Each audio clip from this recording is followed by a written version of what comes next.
नमस्कार सभी को। मेरे चैनल में आप सभी का हार्दिक स्वागत है। आज मैं उपस्थित हूँ प्रसिद्ध साहित्यकार सुभद्रा कुमारी चौहान की लिखी कहानी कान के बुंदे। तो आइए कथानक प्रारंभ करें। कीमत पर विचार करने का समय न था। अतएव वे सिटी कोतवाल से मिलकर, जिससे उनकी बड़ी घनिष्ठता थी, हीरालाल को अपनी जमानत पर छुड़ा लाए। बुंदों के साथ ही 9 रुपए देकर वकील साहब ने हीरालाल को कचहरी भेजा और स्वयं भी कचहरी गए। किंतु दिन भर उनके मस्तिष्क में ये बात फिरती रही कि 2,000 रुपये कीमत के बुंदे आखिर इसकी स्त्री के पास कहाँ से आए। इन बुंदों के साथ कौन सा कैसा रहस्य छिपा है। वकील साहब एक बार जानने के लिए उत्कंठित से हो उठे। हिरासत से बाहर आते ही हीरालाल ने झुककर वकील साहब के पैर छू लिए। अभी तक वह वकील साहब को केवल नौकरी के ही कारण न छोड़ सकता था, किंतु आज से तो वह उनका भक्त भी हो गया और उसने मन ही मन निश्चय किया, चाहे इनके साथ रहकर मुझे अनेक विपत्तियां ही क्यों न उठानी पड़े, परंतु अब इस देवता आदमी का साथ आजन्म नहीं छोड़ूंगा। शाम को बुंदों को लिए वह वकील साहब के एहसान के भार से दबा हुआ घर लौटा। जेब से बुंदे निकालकर पत्नी के सामने रख दिए। कमला ने उत्सुकतापूर्वक पूछा क्यों पसंद नहीं आए। हीरालाल बोला, वाह, पसंद क्यों नहीं आए, इतने अच्छे बुंदे और पसंद नहीं आते, बनने को भी दे दिए गए। कमला बोली, बुंदे बनने को दे दिए, पर मैं तो ये कहना ही भूल गई थी कि ये यहाँ के नहीं, मद्रास के बने हैं। जब मैं बहुत छोटी थी तब हम लोग बाबू के साथ मद्रास गए थे, वहीं माँ के लिए बाबू ने इसे खरीदा था। हीरालाल बोला, शायद यही बात हुई होगी। जब सुनारों ने बनाने से इनकार कर दिया होगा, तभी वकील साहब ने लौटाया होगा। हीरालाल ने बुंदों की कीमत के बारे में, अपने पकड़े जाने के बारे में, वकील साहब ने उसे किस तरह छुड़ाया, इस बारे में अपनी स्त्री से कुछ भी नहीं कहा। शहर में प्लेग का प्रकोप हुआ। सब लोग शहर छोड़ बाहर झोपड़े बनाकर या बंगलों पर रहने के लिए निकल आए। वकील साहब ने अपने बंगले में नौकरों की एक कोठरी में हीरालाल को रहने की जगह दे दी। एक ही अहाते में रहते हुए संभवतः 2-3 महीने बीत गए, किंतु वकील साहब की पत्नी और हीरा देवी और कमला सेन से किसी प्रकार की जान पहचान नहीं हो सकी। हीरा देवी ने उच्च कोटि की शिक्षा पाई थी। वह संस्कृत में काव्य तीर्थ, अंग्रेजी में बीए थी। साधारण सुंदर थी, पर स्वभाव जरा रूखा था। मौके मौके पर हंसती थी। साधारण लोगों से वह बातचीत भी कुछ कम करती थी। उन्हें अपने धन, विद्या और एक प्रतिष्ठित परिवार की कन्या होने का गर्व था। अपने आश्रित एक मुंशी की स्त्री से बातचीत करने में वह समय का दुरुपयोग समझती थी। इसीलिए उन्होंने कमला को कभी न बुलवाया। इधर कमला इसके बिल्कुल प्रतिकूल थी। वह अनिंद सुंदरी थी। खूब गोरा रंग, आकर्षक आंखें, पतले पतले लाल होंठ, जिन पर सदा हंसी खेलती रहती। वह बड़ी नम्र और मिलनसार थी। पढ़ी लिखी बहुत साधारण थी। हिंदी की पुस्तकों के अतिरिक्त चिट्ठी पत्री लिख पढ़ लेती। अंग्रेजी के कोई कोई अक्षर पहचान लेती। फिर भी उसे व्यवहारिक ज्ञान था। गृह कार्य में कुशल थी। साधारण से साधारण कपड़ों को भी ढंग से पहनना जानती थी। साधारण कपड़ों को ही वह इस ढंग से पहनती थी कि वह उसके शरीर पर मूल्यवान जान पड़ते। 20 साल की उम्र होने पर भी 14 साल की किशोरी जान पड़ती। उसके स्वभाव में एक प्रकार की लापरवाही और अल्हड़पन था, जो इस बात का साक्षी था कि इसने भी अपने जीवन में कभी अच्छे दिन देखे हैं। जिस दिन से कमला को मालूम हुआ कि हीरा देवी ने उसके इयरिंग मंगवाए और पसंद किए हैं, उनसे मिलने के लिए कमला की उत्सुकता और भी बढ़ गई। एक दिन दोपहर को वह हीरा देवी से मिलने गई, जिसकी सूचना हीरालाल ने अपने मालकिन को पहले से ही दे रखी थी। बरामदे में एक चटाई पड़ी थी। कमला उसी पर बैठ गई। साधारण आवभगत के बाद हीरा देवी पास पड़ी हुई कुर्सी पर बैठकर एक मासिक पत्रिका के पन्ने उलटने लगी। बीच बीच में वह कमला की बातों का उत्तर भी देती जाती। उन्होंने अपने किसी भी व्यवहार से ये प्रकट न होने दिया कि कमला के आने से उन्हें किसी तरह की प्रसन्नता हुई, बल्कि उन्होंने यही प्रकट किया कि उसके आने से उनके काम में बहुत विघ्न ही पड़ा है। उनके मुंह के भाव से कुछ ऐसा प्रकट हो रहा जैसे उन्हें कमला के रूप और लावण्य से ईर्ष्या हो रही हो। कमला एक साधारण जामदानी की कढ़ी हुई गुलाबी रंग की साड़ी, वैसा की ब्लाउज पहने थी। हाथों में 3-4 कांच की चूड़ियाँ, कानों में वही हीरे के ईयरिंग चमक रहे थे। वह इस आशा में थी कि हीरा देवी यदि कुछ भी उसके बुंदे के विषय में पूछेंगी तो वह बातों ही बातों में उन्हें बतला देगी। यद्यपि इस समय दिनों के फेर से वह उनके मुंशी की स्त्री है, किंतु वह भी किसी समय बड़े घर की लड़की थी और उसने भी अच्छे दिन देखे थे। उनके पास एक नहीं अनेक जेवर थे इन बुंदों की तरह, किंतु हीरा देवी ने उसके साथ बातचीत करने में जो उदासीनता दिखलाई, उससे कमला के आत्मसम्मान को धक्का लगा। वह यहाँ आके पछता रही थी। वह उठकर घर जाने की आज्ञा लेने ही वाली थी कि इसी समय हीरा देवी किसी कार्यवश कुछ देर के लिए भीतर चली गईं। कमला को रुक जाना पड़ा। वह वहीं चटाई पर बैठी उसी मासिक पत्रिका के पन्ने उलटने लगी। ठीक इसी समय वकील साहब ने घर में प्रवेश किया। कमला वकील साहब को पहचानती थी, किंतु वकील साहब उसे न जानते थे। कमला उठकर खड़ी हो गई। वह कहीं छिप जाने का स्थान ढूंढने लगी। इधर वकील साहब को एक संभ्रांत महिला को इस तरह बरामदे में चटाई पर बैठाना कुछ अपमानजनक मालूम हुआ। पहले तो वह उल्टे पांव बाहर लौट जाने वाले थे, परंतु न जाने क्या सोचकर उन्होंने कमला को संबोधन करके कहा, आप यहाँ बाहर क्यों बैठी हैं? आइए ड्राइंग रूम में बैठिए, मैं उन्हें बुला लेता हूँ। कमला कुछ न बोली, चित्र छाया की तरह वकील साहब के पीछे पीछे जाकर ड्राइंग रूम में बैठ गई। सच बात तो यह थी कि हीरा देवी की तरफ से इतना निरादर और वकील साहब के द्वारा इतना आदर, दोनों के व्यवहार में इतना अंतर देखकर कमला कुछ विस्मित सी हो गई। वकील साहब ने अंदर जाकर पत्नी से कहा और फिर बाहर आकर बैठ गए। हीरा देवी ने समझा कि कोई और मिलने आया है, इसीलिए वह अपने कपड़े बदलने लगी। कपड़े बदलकर रसोइया को चाय तैयार करने के लिए कहकर वह ड्राइंग रूम में आई, किंतु वहाँ किसी और को नहीं, कमला को ही पति के साथ खुले मुंह मखमला कोच पर बैठे देखकर हीरा देवी के शरीर में आग लग गई। वह कुछ बोली नहीं, रूखे भाव से आकर वहीं दूसरी कोच पर बैठ गई। उनके आते ही कमला उठकर खड़ी हो गई, उनकी ओर लक्ष्य करके कहा, अब आज्ञा दीजिए मैं घर जाऊं। हीरा देवी के कुछ बोलने से पहले ही वकील साहब बोल उठे, बैठिए, चाय तैयार हो गई,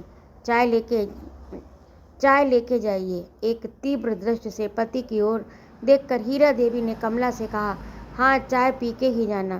तैयार तो हो गई है, पर कमला रुकी नहीं।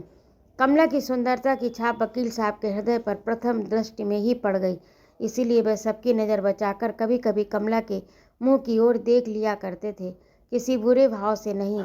वे सौंदर्य के उपासक थे, प्रत्येक सुंदर वस्तु को देखना उनकी दृष्टि में आवश्यक था।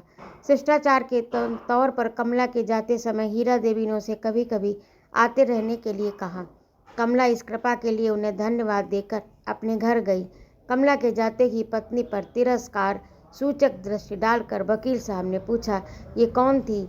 वहाँ चटाई डालकर बैठा दिया, इतना बड़ा ड्राइंग रूम किस लिए है? हीरा देवी भी उसी भाव से तीव्र सुर में बोली, तो तुम क्या चाहते हो कि मैं नौकरों चाकरों को भी अपने साथी कुर्सी पर बैठाया करूं? ये तो तुम्ही से होगा, मैंने तो ये नहीं सीखा। फिर भी अब वाद विवाद करने का क्या तात्पर्य है, जब तुमने उसे बुलाकर अपने पास कुर्सी पर बैठा ही लिया था। वकील साहब ने उत्सुकता से पूछा, नौकर चाकर से तुम्हारा क्या तात्पर्य है? हीरा देवी ने रुखाई से कहा, ये मुंशी की ही तो स्त्री थी ना, नौकर चाकर नहीं तो क्या मेरी हमजोली है? वकील साहब कुछ नम्र होकर बोले, मुंशी की स्त्री सही, हीरालाल मेरा मुंशी है, उसकी स्त्री तो नहीं है। उसके साथ तुम्हें नौकरों सा बर्ताव कदापि नहीं करना चाहिए। जो सम्मान करना जानता है वह सम्मान पाता भी है। फिर गरीबों का सम्मान तो धनिकों से अधिक करना चाहिए। यदि तुम उसे अपने साथ पहले से ही ड्राइंग रूम में लेकर बैठती तो तुम्हारे सम्मान में कुछ भी अंतर नहीं आ जाता। तुम्हारे विषय में वह ऊंचे विचार लेकर जाती। हीरा देवी अब झुंझला उठी, क्यों तंग किए जा रहे हो मुझसे? मुझसे नहीं बन पड़ेगा, तुमने तो कर ही दिया, फिर अब अफसोस किस बात का? और इतने पर भी संतोष न हो तो जाके उसके आंसू पहुँचाओ, मुझे कोई शिकायत नहीं होगी। कहकर हीरा देवी उठकर दूसरे कमरे में चली गई। मेज पर चाय ठंडी हो रही, उस तरफ न वकील साहब का ध्यान था न हीरा देवी का। हीरा देवी के जाते ही वकील साहब थके से कोच पर लेट गए। बात बात पर वह पत्नी के वाद और विवाद तर्क से थक गए थे। विवाद से पहले जब उन्हें मालूम हुआ कि उनकी भावी पत्नी ग्रेजुएट है, संस्कृत में काव्य तीर्थ है, तो उन्हें न जाने कितनी प्रसन्नता हुई थी। अपने कल्पना जगत में उन्होंने अपने एक छोटे से सोने के संसार को देखा, जिसमें संयोग से गृहस्थी नंदन बन हो जाती है। इसी सुस्वप्न को देखते देखते वे विवाह के बंधन में बंध गए। उन्होंने अपने भाग्य की सराहना की। मित्रों ने बधाई के पुल बांधे। नववधू अधिक सुंदरी न थी, पर सुशिक्षित थी। इसका वकील साहब को गर्व था। आज उनका गर्व धूल हो गया। रह रह के उन्हें ऐसा जान पड़ता जैसे उन्होंने कोई बहुत बड़ी भूल कर डाली, जिसका कोई प्रतिकार नहीं। पत्नी के उदंड स्वभाव से वे बहुत असंतुष्ट थे। हीरा देवी में उन्हें स्त्रियोचित गुण ढूंढे भी न मिलते। पत्नी से अधिक संकोच और शील की मात्रा उनके ही स्वभाव में थी, जिसके कारण वह पत्नी से कभी कुछ कह सुन न सकते थे, और कहते भी तो कैसे। हीरा देवी आखिर उनसे किस बात में कम थी? वे वकील थे। हीरा देवी भी कुछ दिनों तक पटना के गर्ल्स कॉलेज में प्रिंसिपल रह चुकी थी। वकील साहब बीए एलएलबी थे, तो हीरा देवी बीए वीटीसी थी। विद्या, डिग्री या रुपया कमाने की कला, वकील साहब से हीरा देवी किसी बात में तिल भर भी कम न थी। फिर उनसे वह किस बात में दबती, और दबती भी कैसे? उन्होंने स्त्रियों के समान अधिकार पर बड़े बड़े लेख लिखे थे। तर्क के द्वारा ये सिद्ध कर दिया कि स्त्री और पुरुष का प्रत्येक बात में समान अधिकार है। किंतु वकील साहब से कोई पूछता कि समान अधिकार का परिणाम उनके हक में कैसा सिद्ध हुआ, तो वे तो जानते ही न थे कि गृहस्थ सुख कैसा होता है। वे तरस रहे थे। हीरा देवी उनके लिए एक मित्र की तरह थी। बाकी घर का सारा काम तो नौकर करते थे। हीरा देवी भी ग्रेजुएट थी। वे इन छोटी छोटी बातों में अपने अमूल्य समय को नष्ट नहीं कर सकती, और न कभी वकील साहब की ही हिम्मत पड़ती कि उनसे किसी काम के लिए कहते। 100 की जगह 200 खर्च होता, पर एक दिन भी उन्हें अच्छा भोजन न मिलता। वैसे तो सामने थाली में कई चीज़ें होती, पर सब बेस्वाद, नीरस, जैसे तैसे पेट भरते। हीरा देवी पहली बार गर्भवती हुई थी। प्रसव के लिए उन्होंने अपनी माता को बुलाया था। हीरा देवी पहली बार जब गर्भवती हुई तो उन्होंने अपनी माता के पास जाना ही उचित समझा था, और वे अपनी माता के पास चली गईं। वकील साहब ने इसे ज़्यादा ठीक समझा, क्योंकि यहाँ इनके घर दूसरी कोई स्त्री थी ही नहीं। अतएव गर्भ के 6ठे मास में ही हीरा देवी अपनी माँ के घर चली गईं। एक दिन कचहरी से लौटकर वकील साहब चाय के लिए बैठे ही थे कि हीरालाल एक थाली में कुछ मिठाइयाँ, जो एक सुंदर वेल बूटेदार रूमाल से ढकी थी, लेकर आया। बोला, घर में बनाया था, तो मैंने कहा थोड़ा सा आपके लिए भी ले चलूं। बहू जी तो है नहीं, अब आपके लिए कौन बनाता होगा। वकील साहब ने मन ही मन सोचा, ये थी ही तो कब बना के खिला देती थी। प्रकट में बोले, क्यों तकलीफ की हीरालाल, महाराज तो बना ही दिया करता है जो कुछ मैं चाहता हूँ। हीरालाल ने धीरे से थाली को मेज पर रखकर रूमाल हटा लिया। फिर बोला, वकील साहब ये पकौड़ियाँ खाइए, अभी बन रही हैं, बिल्कुल गर्म है, और चाय के साथ आपको अच्छी भी लगेंगी। वकील साहब पकौड़ियों के शौकीन थे। तस्तरी की सब पकौड़ी साफ कर गए। हीरालाल शर्माया, शायद वह कुछ कम लाया था। खाने के बाद बोले, दरअसल हीरालाल बहुत अच्छी पकौड़ियाँ बनी हैं, बाकी मिठाइयाँ भी बहुत अच्छी हैं, क्या तुम्हारे घर की बनी हैं? हीरालाल प्रसन्न होकर बोला, हाँ सरकार, हम लोग तो बाजार की मिठाई खाते ही नहीं, वह तो सब अपने हाथ से बना लेती है। सस्ती की सस्ती पड़ती हैं और बाजार से अच्छी भी रहती हैं तथा शुद्ध भी। वकील साहब बोले, मालूम होता है कि भोजन बनाने में बड़ी चतुर है तुम्हारा, पर वह तो मिर्ज़ापुर तरफ की हैं। देहात की लड़कियों को तो मैंने भोजन की कला में निपुण कहीं नहीं देखा। हीरालाल बोला, दिनों का ही फेर समझिए वकील साहब, ये मुंशी नवल किशोर राय की लड़की है। एक ही रात डाकुओं ने ऐसा ज़बरदस्त डाका डाला कि इनका सब कुछ लूट ले गए। इन्हें अपनी माँ के साथ जाफर मामा के घर मिर्ज़ापुर में रहना पड़ा। देहात में रही तो क्या हुआ, इनकी माँ बहुत चतुर थी, उन्होंने ही इन्हें सब कुछ सिखाया।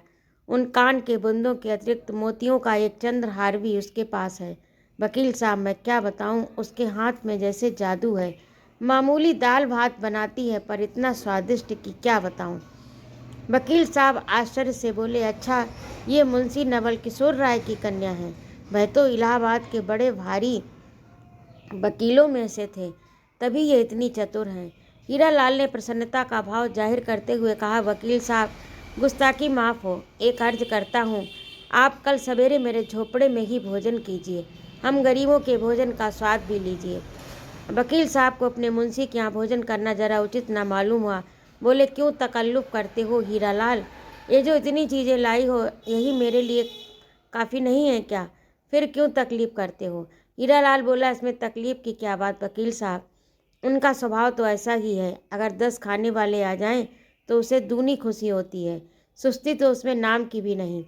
खाने वालों को खिला पिला के उसके खाने के लिए एक कौर भी ना बचे, उसे बड़ा संतोष होता है।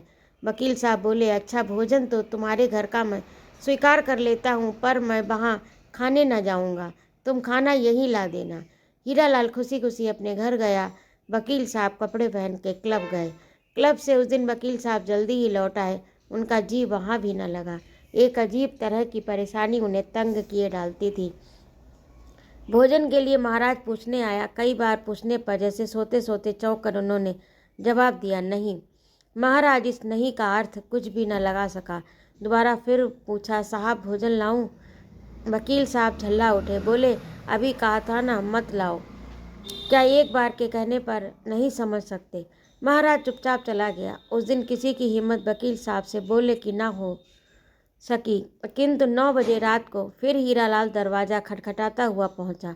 वकील साहब इतने रात को उसके आने का कारण समझ गए, फिर भी और दिनों की तरह से वे झिड़क न सके, बल्कि आदर के साथ बैठाया और नम्रता से बोले, क्या है हीरालाल, मालूम होता है आज पीने के लिए कुछ नहीं है। हीरालाल हंस पड़ा और बोला, सरकार, जब तक आपके पास हूँ मुझे क्या तकलीफ़ हो सकती है, जब मेरे पास ना रहेगा आपके पास आऊँगा। अच्छा, ये बात है। कहते हुए वकील साहब ने 2 रुपए जेब से निकाल कर फेंक दिए। आज पहली बार हीरालाल को बिना किसी प्रकार की झिकझिक किए पीने के लिए आसानी से रुपया मिल गया। रुपया तो वह सदा ही ले लिया करता था, किंतु घंटों माथापच्ची के बाद वकील साहब ने इतनी शीघ्र रुपया निकाल कर देने का अर्थ उसने लगाया। उस दिन की अत्यधिक आमदनी रुपया उठाते उठाते बोला, मालूम होता है आज खूब आमदनी हुई। वकील साहब, रुपए हों तो 2-3 और दे दो ना, खर्च के लिए बिल्कुल नहीं है। वकील साहब बोले, अच्छा, तुम्हें 2 दे दिए तो तुम लालच में पड़ गए। हीरालाल नम्रता से बोला, नहीं वकील साहब, घर में तंगी ना होती तो मैं कभी नहीं मांगता। आप तो मुझे जानते हैं, बस मुझे पीने भर को मिल जाए, फिर मुझे कुछ न चाहिए। आज तो उसने कहा कि रुपया चाहिए, इसीलिए आपसे कहा, नहीं तो क्या कभी कहता। आज की वकील साहब की आमदनी कुल 5 रुपये थी। उन्होंने बाकी के 3 रुपये निकाल कर हीरालाल के हवाले कर दिए। देते देते उन्होंने ताकीद कर दी, देखो सबके सब मत पी जाना, घर में खर्च के लिए दे देना। हीरालाल बोला, नहीं वकील साहब, क्या पागल हूँ, मैं पहले घर में देकर फिर पीने जाऊँगा। हीरालाल चला गया। वकील साहब फिर पलंग पर लेटे, उन्हें नींद न आई। उन्होंने अपने और हीरालाल के जीवन की तुलना की। चतुर सुशील स्त्री पाकर वह कितना सुखी है, उसका गृहस्थ जीवन कितना आकर्षक है। वह है मामूली मुंशी, स्त्री साधारण पढ़ी लिखी ग्रामीण बालिका, फिर भी गृहस्थी को स्वर्ग बनाकर रखा। एक मैं हूँ, शहर के बड़े वकीलों में 500-700 मासिक तो कमा ही लेता हूँ। बंगला है, मोटर है, सुंदर बगीचा है। स्त्री संस्कृत और अंग्रेजी में ग्रेजुएट, लोग तो यही समझते होंगे मैं कितना सुखी हूँ। मित्र लोग आकर मेरी किस्मत की सराहना कर जाते, किंतु मेरी किस्मत कैसी है मेरे सिवाय कौन जान सकता। बिना सुशील पत्नी के सब सुख होते हुए भी मनुष्य सुखी नहीं रह सकता। सच्चे गृहस्थी के सुख के सामने सारे सांसारिक सुख हे हैं। वह गृहस्थ सुख मेरी किस्मत में है ही नहीं। काश मैं भी किसी मामूली पढ़ी लिखी स्त्री से ही विवाह करता, और वह सुशील होती तो जीवन कितना सुखी होता। यदि सुशीला ना भी होती तो कम से कम बात बात पे उससे तर्क शास्त्र तो नहीं चलता। हर बात में वह अपनी बेदता की छाप तो ना लगाती, किंतु यहाँ तो बात ही कुछ और है। हीरा अपने सामने कुछ समझती ही नहीं, दूसरों के सामने उसे कुछ कहने से डरता हूँ, ना जाने कैसा उल्टा सीधा उत्तर दे दे, फिर मुझे उनके सामने लज्जित होना पड़े। इसी प्रकार जितना ही उससे दबता हूँ वह मुझे दबाती जाती है। मैं स्त्री को समान अधिकार देने का विरोधी नहीं, किंतु वे इतना समझती कहाँ हैं। वे अधिकार पाते ही उसका दुरुपयोग करने लगती हैं। स्त्रियों के लिए कोमलता, लज्जाशीलता, नम्रता बहुत आवश्यक है, पर ये बातें हीरा में कहाँ। किंतु इसमें हीरा का दोष तो उसकी शिक्षा का है। फिर मैं शिक्षा को ही दोष कैसे दूं? उसी की छोटी बहन मीरा भी तो है, एमए पढ़ रही, इतनी सुशील, लज्जाशील, सीधी तरह आंख उठाकर बात नहीं कर सकती। कुछ नहीं सब मेरी किस्मत का दोष है। मेरी किस्मत में गृहस्थ सुख नहीं था, फिर मुझे सुशीला पत्नी कैसे मिलती। उन्होंने कमला और हीरा की तुलना की। कमला उन्हें साक्षात लक्ष्मी सी और हीरा अहंकार, अभिमान की प्रतिमा सी जान पड़ी। वह पहले ही दिन पहली दृष्टि में कमला के रूप पर मुग्ध हो गए थे। आज वह उसके गुणों की भूरी भूरी प्रशंसा कर रहे थे, किंतु इतना वह जानते थे, जीवन में अनेक बार ऐसे अवसर आते हैं जब इंद्रियां मनुष्य को अपना दास बना लेती हैं। जानता हुआ भी मनुष्य अनजान बन जाता है, समझदार भी नासमझ हो जाता है। इसलिए वह कमला के रूप और गुणों पर मुग्ध होते हुए भी उससे दूर दूर रहना चाहते थे। वे उस पवित्र फूल को, जिसका सौरभ उन्हें बहुत प्रिय था, छूकर अपवित्र न करना चाहते थे। इसलिए वह पास भी आने से डरते थे। संभव है पास पहुंचकर वे छू लेने के लोभ को संवरण न कर सके तो फिर उसका परिणाम क्या होगा। उसके भयंकर दुष्परिणाम का काला चित्र वकील साहब की आंखों के सामने खिंच गया। वे घबराकर उठे, पास ही मेज पर रखा हुआ हीरा का चित्र उठाकर देखने लगे, किंतु उस चित्र में कई बार देखने पर भी उन्हें कमला ही दिखी। वे घबराकर इधर उधर करवटें बदलते रहे, अंत में ये निश्चय करके कि मैं सवेरे हीरा लाल के यहाँ भोजन के लिए अस्वीकृति भेज दूंगा। न जाने उन्हें कब नींद आ गई।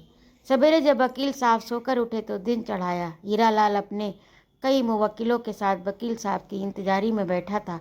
वकील साहब उठे कहाँ तो सोने से पहले उन्हें यह निश्चय किया था कि हीरा लाल के घर का भोजन अस्वीकार कर देंगे। चाय पीते पीते महाराज से बोले, मैं आज यहाँ खाना ना खाऊंगा, मेरे लिए ना बनाना, और खाना बनाना ही किसके लिए था। महाराज को बिना मांगे ही छुट्टी मिल गई। इधर भोजन के समय जब हीरा लाल वकील साहब से पूछने आया, उन्होंने कहा, चलो वहीं चल के खा लेता हूँ, तुम भी घर रहोगे, बार बार दौड़ने से बचोगे। हीरा लाल और चाहता ही क्या था, वकील साहब को लेकर अपने घर पहुँचा।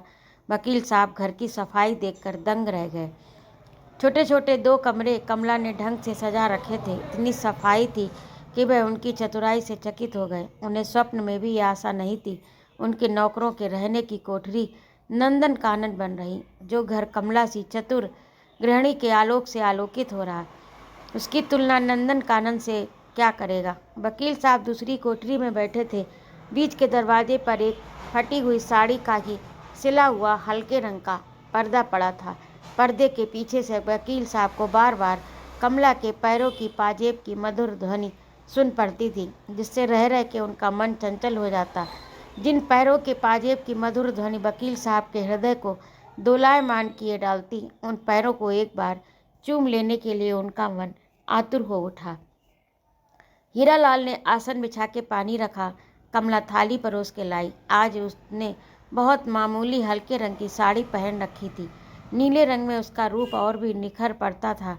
खाना बहुत सादा था, दाल चावल रोटी 2 तरह की मामूली तरकारी, किंतु सादा भोजन होने पर भी बहुत स्वादिष्ट और रुचिकर था। मिर्च मसाला बहुत कम था, फिर भी जाने क्या था, वकील साहब रोज़ से कहीं ज़्यादा खा गए। खाते खाते बोले, हीरा लाल, मुझे खाना इसी प्रकार का अच्छा लगता है, किंतु महाराज तो ज़रूरत से ज़्यादा मिर्च मसाला भर देता। परिणाम यही होता कि मैं कभी पेट भर भोजन नहीं कर पाता। तुम अपनी स्त्री से कहो कि वह महाराज को भी खाना बनाना सिखा दे। कमला ने धीरे से कुछ कहा। हीरा लाल हंसता हुआ बोला, वकील साहब, वह कहती हैं आप यहीं क्यों नहीं खा लिया करें। वकील साहब हंसकर बोले, सो यहाँ किस्मत में नहीं है, सबको थोड़े ही ऐसा खाना नसीब होता है। कहते कहते साहब चले गए। कचहरी की देरी हो रही थी। हीरा लाल भी जल्दी जल्दी भोजन करके भागा। आज वह भी वकील साहब की कार में बैठकर कचहरी गया। प्रशंसा झूठी हो चाहे सच्ची, किंतु है ऐसी चीज़ जिसे सुनकर प्रसन्न हो जाना मनुष्य का स्वभाव है। अपनी प्रशंसा के इतने बंधते पुल सुनकर कमला पुलकित न हुई हो, ऐसी बात नहीं। अब वह चीज़ें दूने उत्साह के साथ बनाती, नित्य ही कोई न कोई नई वस्तु बनाकर वकील साहब के लिए भेजती। उसके हृदय में और कोई भाव न था, किंतु प्रशंसा पाने की लालसा जरूर थी। वकील साहब इसका दूसरा ही अर्थ लगाते। वे बार बार सोचते, जिस प्रकार मेरे हृदय में उसके लिए प्रेम का सूत्रपात हुआ, उसी प्रकार कमला के हृदय में भी तो नहीं है। वे सदा इसी चिंता में व्यस्त रहते, किंतु प्रेम प्रकट करने का उन्हें कभी साहस न होता। इसके अतिरिक्त वे विश्वास की जगह अविश्वास को स्थान देकर पतित न होना चाहते थे। वे अपनी इंद्रियों का दमन करके अपनी सच्चरित्रता पर धब्बा नहीं लगने देना चाहते थे, किंतु होनी किसके टाले टली। इस बार जब वे हीरालाल की तनख्वाह देने लगे तो 10 रुपये के स्थान पर 15 रुपये दिए और कहा, हीरालाल मेरी आमदनी बढ़ गई, इसलिए तुम्हारी तनख्वाह भी बढ़ा दी। इस महीने से तुम्हें 15 रुपये मिला करेंगे। हीरालाल को मुँह मांगी मुराद मिली। खुशी खुशी घर आया, पत्नी के हाथ पर रुपए रखता हुआ बोला, कमला तुम सचमुच लक्ष्मी हो। जिस दिन से तुम आई मुझे लाभ ही लाभ हुआ। वकील साहब मुझसे कभी सीधे बात तक नहीं किया करते थे, आप दोस्तों सा बर्ताव रखते हैं। कहाँ तो सदा निकाल देने की धमकी दिया करते थे, कहाँ इस महीने से 15 रुपये तनख्वाह कर दी। अब तुम कहो तुम लक्ष्मी हो कि नहीं। तनख्वाह बढ़ने की खुशी में मैं उन्हें कल की दावत दे आता हूँ। जरा इस बार गहरा माल बने, 5 रुपये ऊपर वाले खर्च कर दो, परमात्मा बहुत देगा। वकील साहब दूसरे दिन हीरालाल के यहाँ खाना खाने आए।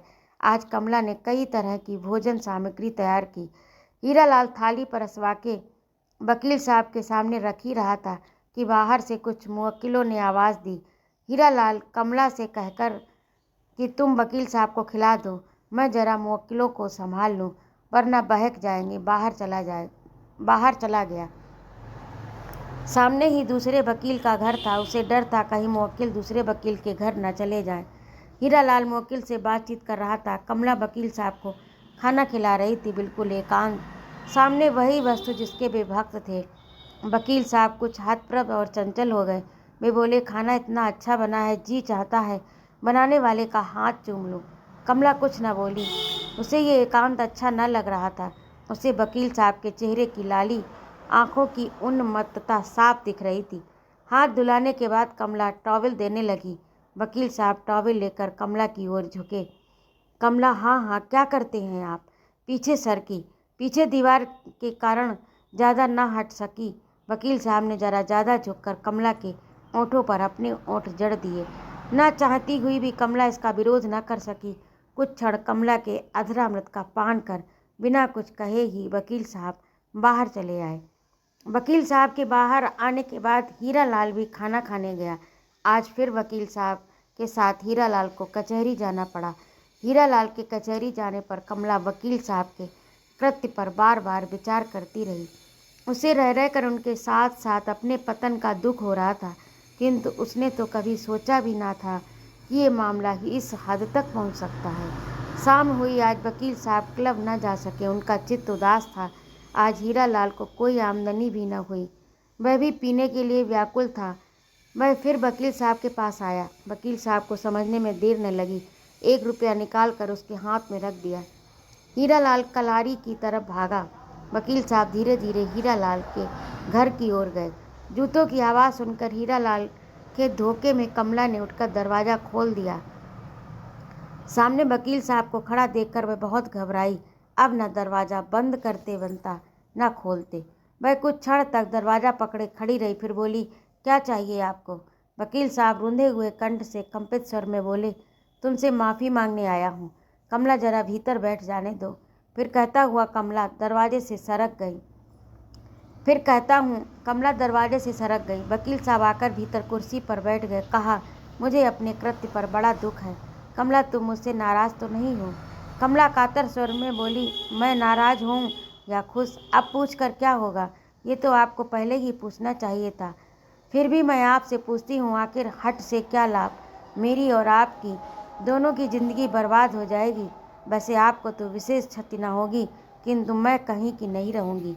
वकील साहब ने भर्राए स्वर में कहा, कमला मैं तो पागल हो रहा हूँ, मेरी दवा तुम्हें छोड़कर कोई नहीं कर सकता। वैसे आज जो कुछ भूल हो गई उसे क्षमा करो। तुम्हारी इच्छा के विरुद्ध मैं तुम्हें कभी हाथ नहीं लगाऊंगा। रही तुम्हारे जीवन बर्बाद होने की बात, सो मैं तुम्हें विश्वास दिलाता हूँ कि मैं हीरालाल को कभी किसी हालत में अलग नहीं करूँगा और तुम्हारा जीवन मेरे जीते जी कभी बर्बाद नहीं हो सकता।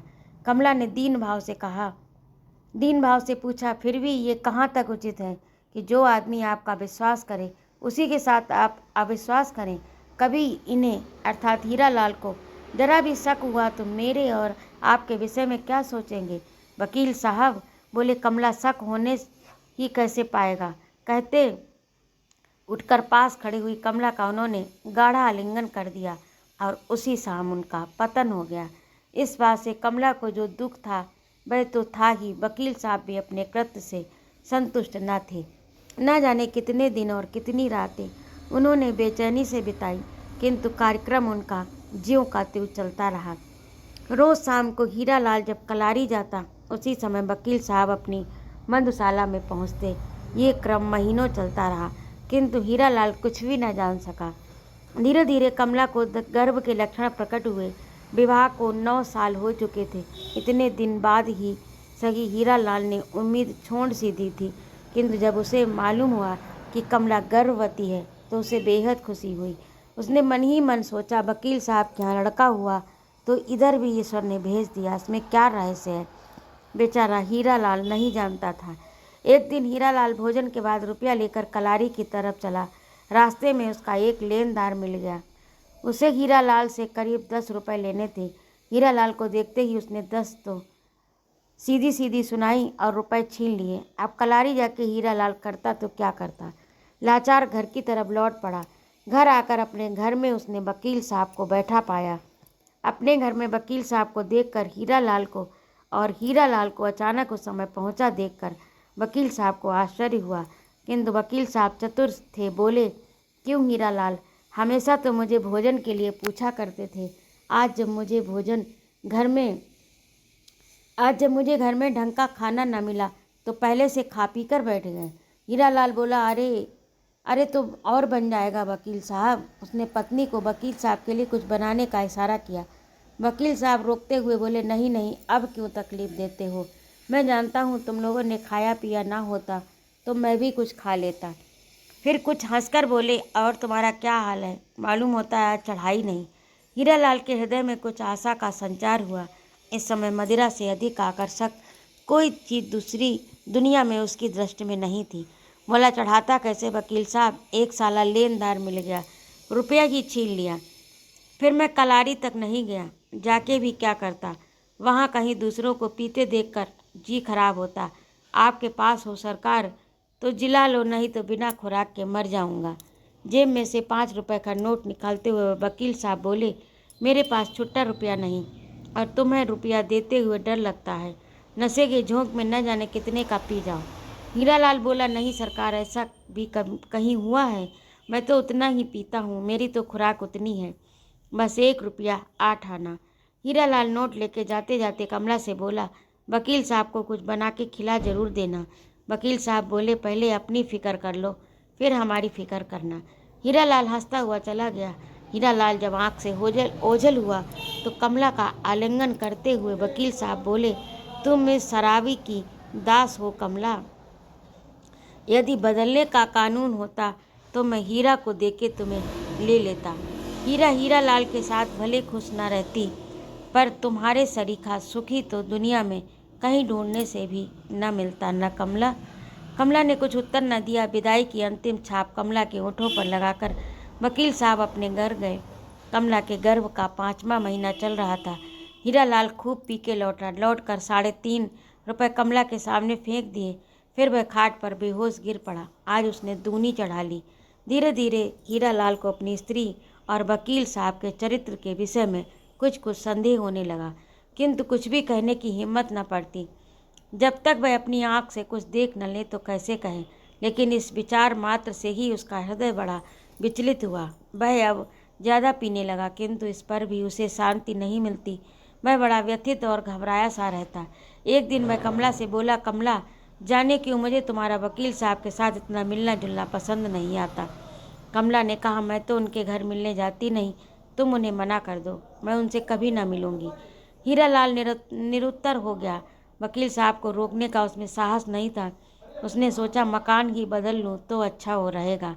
वह मकान की तलाश में चला। रुपए लेकर कलारी की तरफ जाने के इरादे से निकला, किंतु कुछ ही दूर जाने पर उसे मुवक्किल मिल गए। वह उन्हें लेकर लौट पड़ा। बंगले पर आने पर मालूम पड़ा कि वकील साहब क्लब गए। वकीलों से बात करके 5 रुपए फीस की पेशगी लेकर हीरालाल उन्हें सवेरे आने की ताकीद कर अपने घर की तरफ चला। वह रबर सोल जूते पहना था, इसलिए जूतों की आवाज़ न हुई। बाहर बरामदे पर पहुंचकर उसने देखा सामने का दरवाज़ा बंद है। अंदर से वकील साहब और कमला के हंसने की आवाज़ आ रही।